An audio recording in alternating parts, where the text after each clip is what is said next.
Hello, Dr. Ruka Higgie. Welcome to the 125th Victory of Adwa.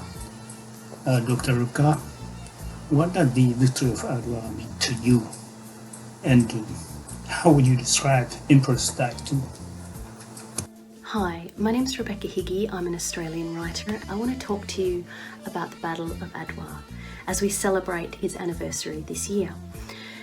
So Adwa, for those of you who are not familiar with it, is a great battle where Ethiopia successfully defeated invading Italian troops. This was the first time that an African army defeated a European army. It ensured Ethiopia's independence and making it the only country in Africa never to be colonized.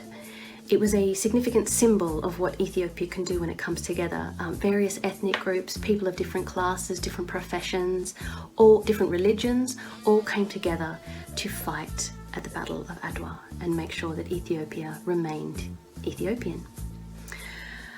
So as a Ferengi, as a foreigner, a white person, what does Adwa mean to me?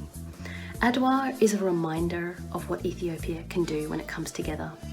It's also a reminder that the things that I learnt about Ethiopia and Africa growing up were basically wrong and racist. I learnt that Africa and Ethiopia were a place of poverty and famine and nothing else. And this is clearly very wrong.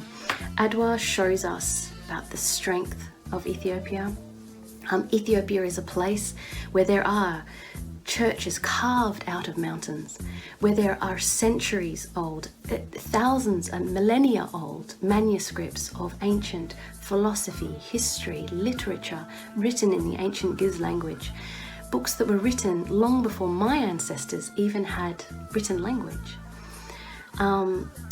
As a mother to a 2-year-old son, to a little boy living in a white world, Adwa for me represents his heritage and what he needs to be proud of, because often the world looks down on our children, it looks down on black children, and Adwa is a wonderful thing for them to hold on to and to remember, I come from this incredible place, I come from this place of resilience, this place of dignity, this place of history.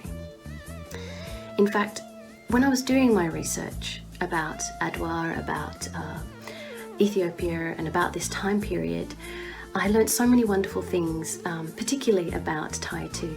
Taytu was a woman who was there at the Battle of Adwa. There were women there. She was a woman of tremendous intelligence. You couldn't fool this woman.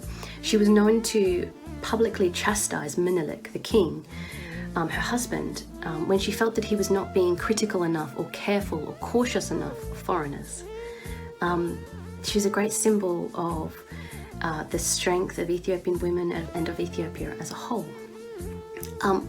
Alongside, learning about Taytu, learning about Belcha Ebenefso, a great general of Adwa, I also discovered a poem. And so this is a poem by the British Ethiopian poet Lemsisai. And it's called The Battle of Adwa, 1896. And I just want to read the first few lines for you. This is from his book, Gold from the Stone. Remember this, the Europeans carved up our homes with bloodthirst, not because we were the third world, but because we were the first. So this year, during this Adwa Day, this celebration, the anniversary of Adwa, I want you to reflect on those lines. They came not because we were the third world, but because we were the first. I hope you will reflect on the importance of Adwa, what Adwa symbolizes. It symbolizes what Ethiopia can do when it comes together, when various people come together. What it symbolizes for the history of Africa, the history of black people, but importantly, the history of the world. So I hope you reflect on these today, just as I do. And thank you very much for listening to me.